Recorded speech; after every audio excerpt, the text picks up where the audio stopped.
दोस्तों जय मसीह। आप सभी का प्रभु यीशु मसीह में बहुत बहुत स्वागत है। साथ ही साथ आप देख सकते हैं कि पीछे 5 minutes Bible study with pastor Daniel Raj, इस प्रोग्राम में भी मैं आपका स्वागत करता हूं।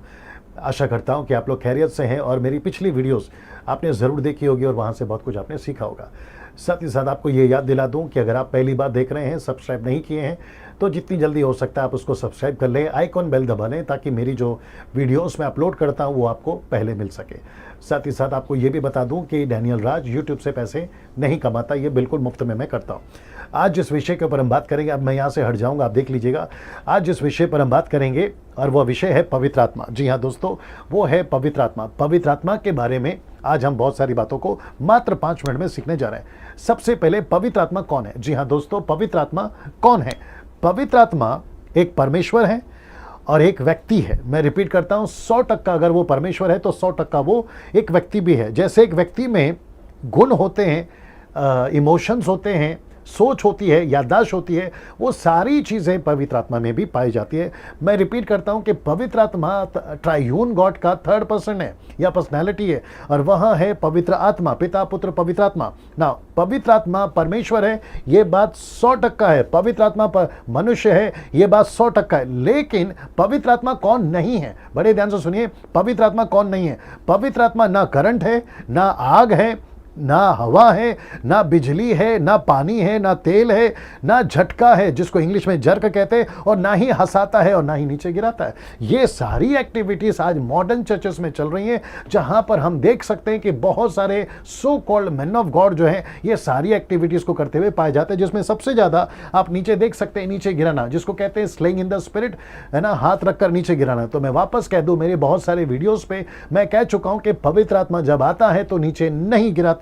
ये एक बार आपको मिलता है और बस आपको उसके बाद में वापस हाथ रखवाने की जरूरत नहीं है ना। इसको देखिए, पवित्र आत्मा कब मिलता है? बड़े ध्यान सुनिए, पवित्र आत्मा कब मिलता है? पवित्र आत्मा उसी दिन मिलता है जिस दिन आपका उद्धार हो जाता है। ये देख रहे हैं आप, जिस दिन आपका उद्धार हो जाता है उसी दिन आपको पवित्र आत्मा मिल जाता है। वचन कौन से हैं? इफिसियों 1:13, इफिसियों 4:30, रोमियो का 8:9, यूहन्ना की किताब उसका 14:16, 1 कुरिन्थियों 3:16, हेzekiel की किताब उसका 36 का 27।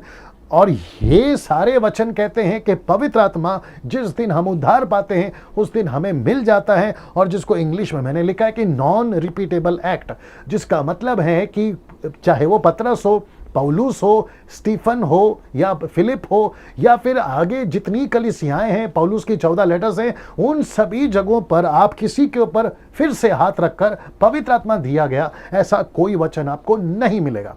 कुछ लोग कहते हैं परिपूर्ण हो गए पवित्र आत्मा से, जिसका इंग्लिश वर्ड है दे फिल्ड और बी फिल्ड। तो इसके 2 मतलब होते हैं। जैसे हर सिक्के के 2 पहलू होते हैं, वैसे इसके 2 मतलब होते हैं। परिपूर्ण रहना मतलब पहले से भरा है, उसको भी कहते हैं परिपूर्ण रहना। जो खाली है उसको कहते हैं परिपूर्ण करो। तो बी फिल्ड, परिपूर्ण रहो, उसका 2 मतलब होता है ना। मत्ती की किताब उसका 12:32, मरकुस का किताब उसका 3:28, जो कि पवित्र आत्मा के विरोध में जो अपमान शब्द बोलते हैं या मजाक उड़ाते हैं, ऐसा आपको नहीं करना है। वचन कहता है ना तो तुम्हें यहां माफी है, ना स्वर्ग में माफी है, ना नरक में माफी है। इसका मतलब है कि आपको कहीं पर भी माफी नहीं है। क्यों ऐसा? इसलिए मैं कह रहा हूं क्योंकि पवित्र आत्मा बहुत सेंसिटिव चीज है।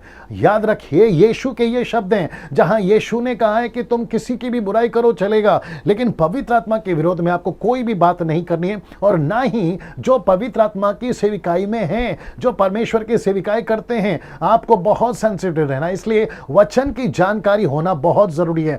अब दूसरा कहता है, इसको देखिए, पवित्र आत्मा का दान और फल कब मिलता है? बड़े ध्यान से सुनना, पवित्र आत्मा का दान और फल आपको कब मिलता है? आपको पवित्र आत्मा का दान, फल और सेविकाई उसी दिन मिल जाती है जिस दिन आपका उद्धार हो जाता है। तो इसका मतलब है कि जिस दिन आपको पवित्र आत्मा मिल गया है उसी दिन आपको उद्धार मिल जाता है। और अंत में दोस्तों स्क्रीन पे देख लीजिए, पवित्र आत्मा का एक ही मकसद है। मैं रिपीट करता हूं, पवित्र आत्मा का एक ही मकसद है, और वो मकसद है कि कलीसियाओं को तैयार करना, सही शिक्षाओं के साथ कलीसियाओं को तैयार करना। आप देख लीजिए, कलीसियाओं को तैयार करना, यह पवित्र आत्मा का आपके अंदर आने का मकसद है।